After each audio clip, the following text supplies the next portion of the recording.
भाई सारे भाइयों ने, सारे दोस्तां ने, सारे दुश्मनों ने, सब ने राम राम हाथ जोड़ के।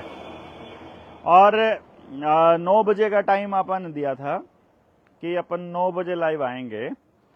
और मुद्दा ये था कि मुख्यमंत्री के खिलाफ पर्चा भरने की योजना बना रहे हैं, प्लान कर रहे हैं कि मुख्यमंत्री के खिलाफ पर्चा भरा जाए, उसके खिलाफ चुनाव लड़ा जाए। अब मुख्यमंत्री कौन सा? जो मौजूदा मुख्यमंत्री है वो, या जो भविष्य में आएगा वो, या जो पहले हो लिया वो?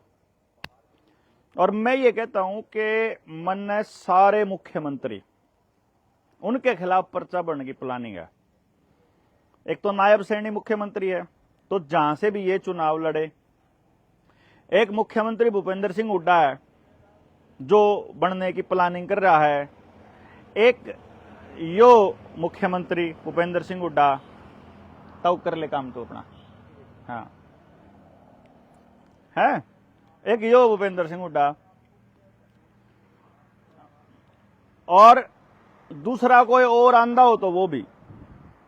अब इसके खिलाफ पर्चा भरने की योजना बनाई और फिर न्यू सोचा कि भाई पहले एक बार अपने साथियों ने देख लें कि के प्लानिंग है, वह के कमा है। जो साथी अपने साथ हैं, इतने दिनों से साथ लग रहे हैं, वह के कमा।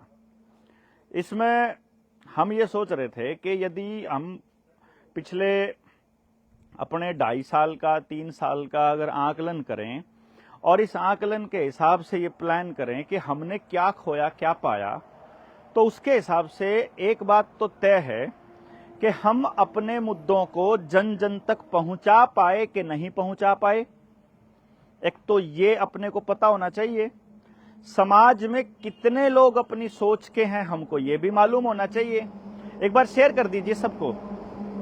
और दूसरा, बहुत से लोगों का ये मानना था कि भाई देवेंद्र बलारा चुनाव लड़ेगा, और देवेंद्र जो है वो लगातार ये बोलता आ रहा है कि चुनाव तो शरणार्थी लड़ते हैं, वोट भी शरणार्थी करते हैं। तो क्या अब इसको वोट करना है, या अब ये वोट करेगा, या चुनाव लड़ेगा, या किसी के खिलाफ लड़ेगा, तो ये देखना बड़ी बात है। मेरा मानना यह है कि जिस मुद्दे पर आप चले हुए हैं या जिस मुद्दे पर हम चले हुए हैं, वो मुद्दा अगर घर घर तक नहीं पहुंचा तो फिर हमारे चलने का क्या लॉजिक है। आज चुनाव का माहौल है, हर कोई चुनाव चुनाव चुनाव चुनाव की बात कर रहा है। कोई भी नेता न्यू वर्ल्ड ऑर्डर पे बोलने को तैयार नहीं है। कोई भी नेता देश के अंदर चल रही गद्दारियों पे बोलने को तैयार नहीं है। देश के लोगों के साथ जो धोखा हो रहा है इस पे बोलने को कोई तैयार नहीं है।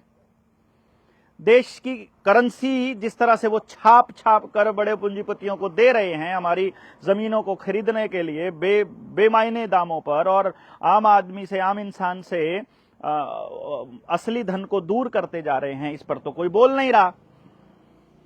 वैक्सीनेशन से जो लोगों का हाल हो रहा है इस पर तो कोई बोल ही नहीं रहा। जिस तरह से समाज के अंदर पुलिस या तंत्र मजबूत होता जा रहा है, किसी को भी उठा करके उल्टा लटका करके पीट दिया जाता है, उस पर तो किसी नेता की हिम्मत नहीं है बोलने की। इस पे कौन बोलेगा? और जो अपने आप को मुख्यमंत्री पद का उम्मीदवार कहते हैं वो लोग भी अभी तक वैक्सीनेशन के ऊपर नहीं बोले। जब वैक्सीन कंपनियों ने लिख करके एफिडेविट दे दिया कोर्ट के अंदर कि हां हमारी वैक्सीन से इन लोगों को ये सब हो रहा है। आपके आसपास देख रहे हो ना अपने गांव में। मुझे आज मेरा एक मित्र है गांव सेरदा से, राजेश, उसने बताया कि हमारे पड़ोस में, मतलब घर में, परिवार में ही ताऊ के बेटे की बहू 5 साल हुई थी शादी को, रात को सोई और सुबह उठी नहीं। किसी के हाथ टेढ़े हुए पड़े हैं, किसी के पैर टेढ़े हुए पड़े हैं, किसी के घुटनों में दर्द है, किसी की रोशनी चली गई आंखों की, किसी के सिर में दर्द रहता है, कोई नपुंसक हो चुका है, कोई बांझ हो चुकी है लेडीज, पीरियड्स में इरेगुलरिटीज है, कंसीव नहीं हो रहा, मिसकैरेजेस हो रहे हैं, हार्ट अटैक के केसेस आ रहे हैं, ब्रेन हैमरेज हो रहा है, कार्डियक अरेस्ट हो रहा है, रोज नए अफसर मर रहे हैं, रोज बच्चे मर रहे हैं। उसके ऊपर कोई क्यों नहीं बोल रहा है? और किसी नेता की औकात नहीं है बोलने की। तो हमारे पास एकमात्र मुद्दा बचता है कि आज भी हम इस जागरण की नीयत से, यदि कोई साथी आता है भूपेंद्र सिंह हुड्डा के खिलाफ और इन मुद्दों को लेकर के, तो हम उसका साथ देने को तैयार है। देवेंद्र को चुनाव लड़ने में कोई इंटरेस्ट नहीं है, देवेंद्र को कोई कुछ हासिल होने वाला नहीं है, क्योंकि मैं ये जानता हूं कि मैं इस धरती का मालिक हूं और मैं ही भारत सरकार हूं। तो मुझे किसी से अप्रूवल की जरूरत नहीं है कि कोई मुझे वोट करे। मेरी अपनी ताकत बहुत है सरकारों को ये बताने के लिए, उन वहां पर बैठे हुए लोगों को ये बताने के लिए, लेकिन गांव के आम इंसान को कौन जगाएगा? इसलिए हमने ये तय किया। हमने कितनी बार आपको बोला, पूरे के पूरे समाज को बोला, आप किसी हलके से 5-5 उम्मीदवार हमको दे दीजिए, हम उनको तैयार करेंगे। क्योंकि अभी जो कैंडिडेट आएंगे, फलाने को टिकट मिल जाए, ढिमकाने को टिकट मिल जाए, पता नहीं क्या क्या बकवासें चलती रहती हैं सारा दिन सोशल मीडिया के ऊपर, और इतना इंफॉर्मेशन का ओवरफ्लो हो जाता है कि लोगों को यह समझ में नहीं आता है कि किस बात के ऊपर यकीन करें और किसके ऊपर यकीन ना करें। और कोई किसी के नीचे जाकर के खड़ा हो गया, कोई किसी के गीत गा रहा है, कोई किसी के गीत गा रहा है, और जो नेता के गीत गा रहा है वो नेता किसान आंदोलन में तो साथ खड़ा था, लेकिन वैक्सीनेशन पे बोलने की हिम्मत नहीं थी, और आज भी नहीं बोल रहा, क्योंकि उसका बाप, उसका भाई, उसका नेता उस वक्त चुप था, और वो आज भी चुप है, और चुपचाप बस इस प्रोपेगेंडा को प्रोपेगेट किए जा रहे हैं। एक बार शेयर कर दीजिए, सबको बताइए कि आपका नेता वैक्सीनेशन पर बोल रहा है क्या? अगर नहीं बोल रहा तो क्या ऐसा हो सकता है कि हम अपने गांव में मीटिंग करके ये तय करें कि कोई नेता जब आपके यहां वोट मांगने के लिए आए तो उनसे ये पूछा जाए, क्या आप इस साइड इफेक्ट जो हो रहे हैं लोगों को, उसके लिए कुछ करने वाले हैं? वैक्सीन की कंपनियों के ऊपर कोई मुकदमा करने वाले हैं? हम करने वाले हैं। अभी गांव के अंदर जब हम जाएंगे तो हम उनको बोलेंगे, अपने गांव में बोर्ड लगा दीजिए, जो नेता इस मुद्दे पर नहीं बोलेगा उसका इस गांव में आना वर्जित है, उनके इस गांव में एंट्री बैन है, उस पार्टी की बैन है। अगर वो बैन नहीं कर पाएंगे आप, तो ये आने वाले वक्त में आपके बच्चों को नपुंसक और बांझ बनाने वाले हैं, आपकी जमीनों को हथियाने वाले हैं, आपको पानी के लिए तरस, एक एक बूंद के लिए तरसाने वाले हैं। पानी के अंदर क्या क्या मिला करके दे रहे हैं आपको नहीं मालूम है, लोगों को किस किस चीज तरह के साइड इफेक्ट्स हो रहे हैं उनको नहीं मालूम है। इसलिए आपको अपने लिए, अपने बच्चों के लिए बोलना होगा, आपके पास कोई ऑप्शन नहीं है। और जो पर्चा भरने की बात मैंने कही है, मैं चाह रहा हूं कि कोई माई का लाल निकले और हम उनका इलेक्शन मैनेज करें। हम चाह रहे हैं कि गांव अपने कैंडिडेट दे, क्योंकि पार्टियां अपने कैंडिडेट दे रही हैं। वो पार्टियों के कैंडिडेट हैं यारो, वो गांव के कैंडिडेट नहीं है, वो समाज के कैंडिडेट नहीं है, वो आपके कैंडिडेट नहीं है, वो आपके प्रतिनिधि नहीं है, वो पार्टी लाइन से बाहर एक लाइन नहीं बोल सकते, इतनी औकात नहीं है उनकी। और हम लोग जिस व्यवस्था परिवर्तन की बात कर रहे हैं, वहां गांव का एक एक व्यक्ति जागृत होना चाहिए। वहां ऐसे हवा में बात करने से कोई बात नहीं बनेगी। यदि समाज इतना जागृत नहीं है, तो जो लोग अपने घरों से निकले थे अपनी जान की बलि देने के लिए, वो यहां पर बदनामी और इस दलदल के अंदर घुसने की बलि भी दे सकते हैं अपनी, लेकिन उससे कुछ होने वाला नहीं है। गांव का आदमी जब तक अपने हक के लिए बोलना नहीं सीखेगा, तब तक कोई नेता उनको बचा नहीं सकता, तब तक कोई कैंडिडेट उनको बचा नहीं सकता। अभी फिर आएंगे आपके पास आपका विकास करने के लिए। पहले हो गया ना, पहले हो गया है ना, जो विकास के वादे किए गए थे वो हो चुका होगा आपका विकास। अभी और विकास होना बाकी है। आपको अपने बच्चों का कैसा विकास चाहिए आपको नहीं मालूम, हमको कैसा चाहिए हमको नहीं मालूम, गांव को अगर नहीं मालूम, तो जो नेताजी कह देंगे वही नेताजी। सही है ना? तो जो नेताजी की ज्ञान है, जो नेताजी की पार्टी के जो विचार हैं वही आपके विचार हो जाएंगे और आप फिर उसको मान लेंगे कि यही सब सही है। हम लोग इस विषय पर अगर बात करें तो अगर एक विधानसभा पे हम चुनाव लड़ना चाहते हैं तो हमारे पास कम से कम 100 साथी तो ऐसे होने चाहिए जिनके पास अपनी गाड़ी हो और वो अपने आप घर से निकल सकते हों। क्या हमारे पास ऐसी गाड़ी है? क्या हमारे पास ऐसे साथी हैं? क्या वो व्यवस्था परिवर्तन में आगे आ सकते हैं? तो एक काम करते हैं, लेट अस सी हमने कितना समाज जगाया है, कितने लोगों को उठाया है। कोई साथी अगर है इसके लिए तैयार तो हम कोई कॉल दे देंगे। अभी बहुत जल्दी हम नारनौंद हलके के लिए, नारनौंद हलका जो कि हिसार जिले में पड़ता है, विकास सिस्सर भाई का हलका है, वहां पर एक कॉल देकर के देख लेते हैं। पूरे भारत से जितने लोग चाहते हैं कि जनता सरकार मोर्चा के साथियों को व्यवस्था परिवर्तन के इस अभियान में किसी सीएम कैंडिडेट के खिलाफ कोई एक साथी खड़ा करना चाहिए तो आ जाइए। और जो साथी महत्वाकांक्षा रखता है कि उसको चुनाव लड़ना है, वो वो कहता है कि मेरे चुनाव में लड़ने की इच्छा है, तो आप आइए और हम आपके लिए वो कैंपेन में आपका साथ देंगे। हम आपके लिए खड़े होंगे, हम आपके लिए वोट भी मांगेंगे, आपके लिए सपोर्ट भी मांगेंगे, आपके लिए दान भी मांग के लाएंगे और हम आपके लिए सब कुछ करेंगे। लेकिन हम मौका समाज को देना चाहते हैं, समाज के लोगों को देना चाहते हैं। किसी भाई को अगर ये डाउट है कि जनता सरकार मोर्चा के लोग अपने किसी व्यक्तिगत निजी स्वार्थ के लिए इस लड़ाई को लड़ रहे हैं, तो आपको ये बात अपने जहन से निकाल देनी चाहिए।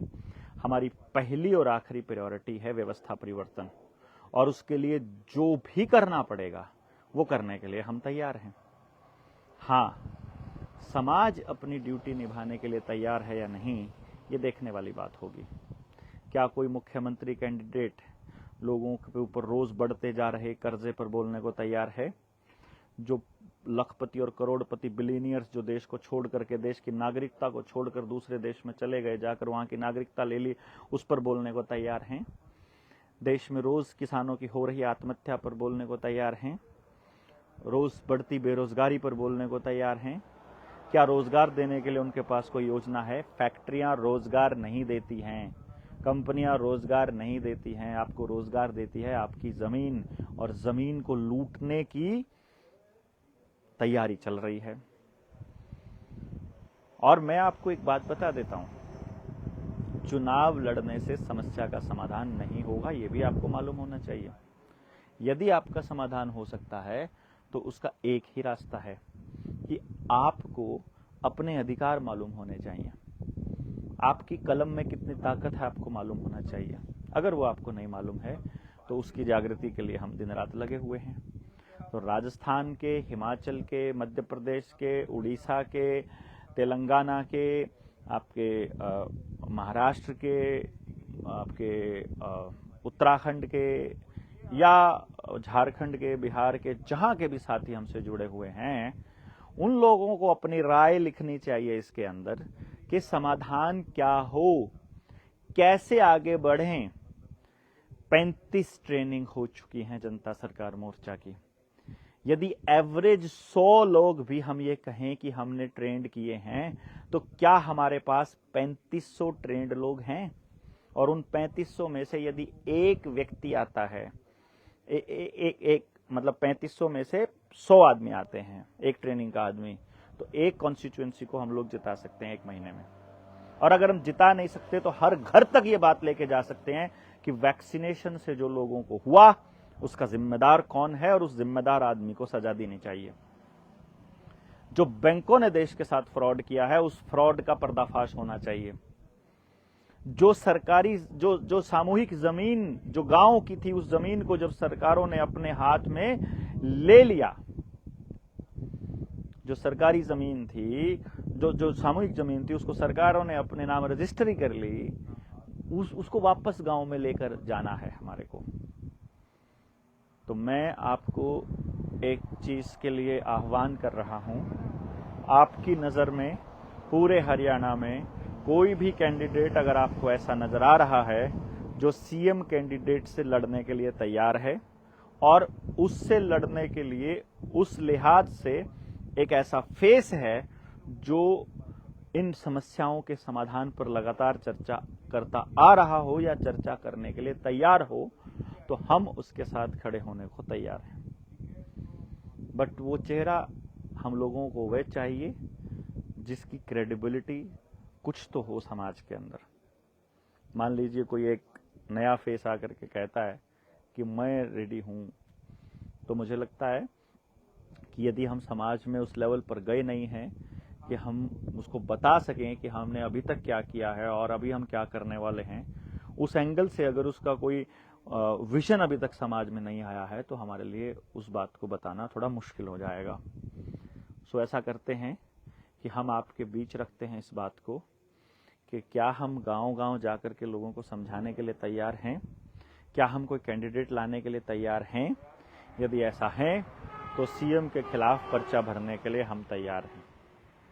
मैं नहीं।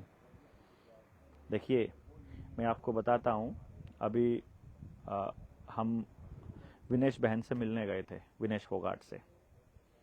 बहुत से लोग उनको कह रहे थे कि आपको चुनाव लड़ना चाहिए। उनका मानना था कि चुनाव लड़ने के लिए मैं तैयार नहीं है, हमने कभी सोचा नहीं चुनाव लड़ने के बारे में। हमसे सलाह ली गई तो हमने भी यही कहा कि देखो, अगर आपके अंदर ये बात है कि हमें चुनाव लड़ना चाहिए और हम चुनाव लड़कर कोई बदलाव कर सकते हैं, तो आपको जरूर लड़ना चाहिए। अदरवाइज किसी पार्टी या किसी व्यक्ति के हाथ की कठपुतली बनना कोई ठीक बात नहीं है। तो विनेश बहन ने मुझे बोला कि आप भगत सिंह बनने को तैयार हो, अगर आप अपनी बलि देने को तैयार हो तो मैं आपके लिए प्रचार करने के लिए आऊंगी। मैंने ये कहा कि आप अगर चुनाव लड़ने के लिए तैयार हो तो मैं आपका इलेक्शन मैनेज करने के लिए आऊंगा। क्योंकि जिनको इस बात का यकीन है कि वोट डालने से, वोट लेने से, वोट देने से बदलाव हो सकता है, वो इस दिशा में आवाज उठाएं। उनको ये बोलना चाहिए, इंडिपेंडेंट होकर के बोलें या किसी अपना दल बना करके बोलें या किसी भी तरह से बोलें। तो मेरी समझ में ये नहीं आया कि बलि किसकी दी जाए। देखिए, मैं इसमें ये नहीं कह रहा हूं कि इलेक्शन चुनाव लड़ने का मतलब बलि देना है, पर यदि मैं ये चुनाव लड़ता हूं, मान लीजिए, लेकिन हमने तो ये कहा था कि जनता सरकार मोर्चा के जो चेहरे हैं वो चुनाव नहीं लड़ेंगे। अब ऐसे तो हम घर से चले तो थे अपना बलिदान करने के लिए ना, ऑब्वियसली ये बलिदान ही है कि अपनी क्रेडिबिलिटी खराब कर ले, कि एक आदमी इतने दिनों से चिल्ला रहा है और वो फिर ये कहे, जो चीज कह रहा है कि ये गलत है और फिर वही करे। हाँ, आवाज उठाने के मामले में बहुत बढ़िया है। तो एक काम करते हैं, हम एक आह्वान करेंगे, जब नारनौंद हल्के में हिसार के लिए वीडियो बनाएंगे, लोगों को बताएंगे, कॉल जाएगी, जितने लोग आ सकते हैं पूरे भारतवर्ष से उस मीटिंग में 1 महीने के लिए। देखिए, आइए, 1 दिन के लिए चले जाइए, पर जितने वहां ठहर जाएंगे उसके हिसाब से हम तय कर लेंगे कि हमें भूपेंद्र सिंह हुड्डा के खिलाफ खड़ा होना चाहिए, हमें नायब सैनी के खिलाफ खड़ा होना चाहिए, हमें कोई सीएम कैंडिडेट उस लेवल का दिखाई दे रहा है उसके खिलाफ खड़ा होना चाहिए और कहां से खड़ा होना चाहिए। तो हम देख लेंगे, अगर समाज इतना जागृत है, खड़ा होकर के आ रहा है, तो इनमें से किसी एक कैंडिडेट को हरा करके हम अपनी बात पूरे समाज में स्थापित कर सकते हैं। और यदि समाज नहीं आ रहा है तो जो जागरण का काम जारी है वो जारी रहेगा। हम अपने काम को रोकने वाले नहीं हैं, ये काम जारी रहेगा, लगातार जारी रहेगा। पर कोई ऐसा व्यक्ति जो वैक्सीनेशन के खिलाफ, जो आने वाले टाइम में लॉकडाउन के खिलाफ, जो नई महामारी की सच्चाई के बारे में बताना चाहे, जो कर्जे से छुटकारा दिलाना चाहे, जो गांव की सामूहिक जमीन को वापस लेने की बात करे, जो जल जंगल जमीन जानवर को बचाने की बात करे, जो शिक्षा, स्वास्थ्य, न्याय, राजनीति में से और खेती में से पूंजीवाद को बाहर निकालने की बात करे, वो साथी आए, जनता सरकार मोर्चा के जिले की टीम से संपर्क करे, वो हमको बताए और हम उनके लिए खड़े होने को तैयार हैं। अब आपके ऊपर है कि आप अगर मुख्यमंत्री के खिलाफ पर्चा भरने को तैयार हैं तो हम पर्चा भरेंगे आपका, हम आपके लिए लड़ेंगे और आपकी लड़ाई को हम आगे लेकर के जाएंगे। क्योंकि हमारा इंटरेस्ट राजनीति के, देखो, राजनीति हम ऑलरेडी कर रहे हैं, मतलब सिर्फ वोट डालना, वोट लेना, वोट देना राजनीति नहीं होता है। ये जो हम कर रहे हैं, जो लोगों को जागरण चल रहा है, ये भी राजनीति है। तो हमारी राजनीति अलग किस्म की है। आपको वोट की राजनीति करनी है, आप उस वोट की राजनीति को कर सकते हैं। तो एक काम करते हैं, आप आइए, उस मीटिंग में आते हैं और फिर उसके बाद देखते हैं कितने लोग आएंगे। अगर समाज जागृति नहीं है तो फिर हम अपना जागरण फिर स्पीड से बढ़ा देंगे। और दूसरी बात, एजुकेशन की पहली ट्रेनिंग हुई 15 से 18 अगस्त शिमला में। इतनी शानदार ट्रेनिंग रही, इतनी शानदार ट्रेनिंग कि बस क्या कहना। मैं ये बताऊं, वहाँ ट्रेनिंग में शामिल लोग अपनी यहाँ पोस्ट में लिख सकते हैं कि उनकी ट्रेनिंग के लिए उनको कैसा लगा वो ट्रेनिंग। और मैंने एक चीज़ महसूस की कि जिन्होंने वो ट्रेनिंग अटेंड नहीं की, उन्होंने अपनी ज़िंदगी की बहुत बड़ी चीज़ मिस कर दी। वो चीज़ तो दोबारा नहीं आएगी, बट अगले महीने सितंबर में फिर से ट्रेनिंग करने की योजना बना रहे हैं। उसके लिए कंडीशन ये है कि आपने बेसिक ट्रेनिंग कर रखी हो। बेसिक ट्रेनिंग करने के लिए कहीं जाने की ज़रूरत नहीं है। 9518170000 पर मैसेज करके आप वो ट्रेनिंग मांग सकते हैं, हम आपको भेज देंगे और उसके नोट्स तैयार करके आप उस ट्रेनिंग में आइए।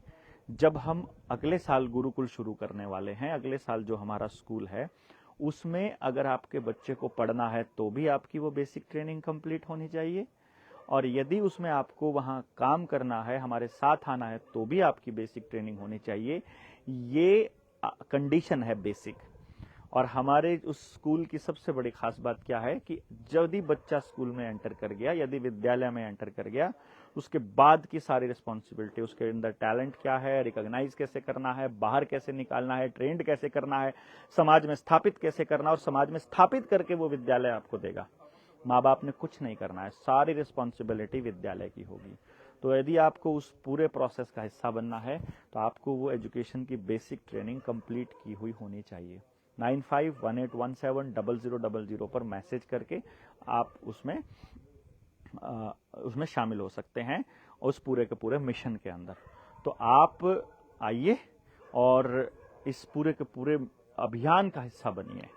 लोगों को जगाने के इस अभियान में बहुत अच्छा मौका है राजनीति के माध्यम से लोगों तक जाना, गांव-गांव तक जाना, हर घर तक जाना और किसी साथी के प्रचार के माध्यम से एक बड़ी मुहिम को एक अमली जामा पहनाना।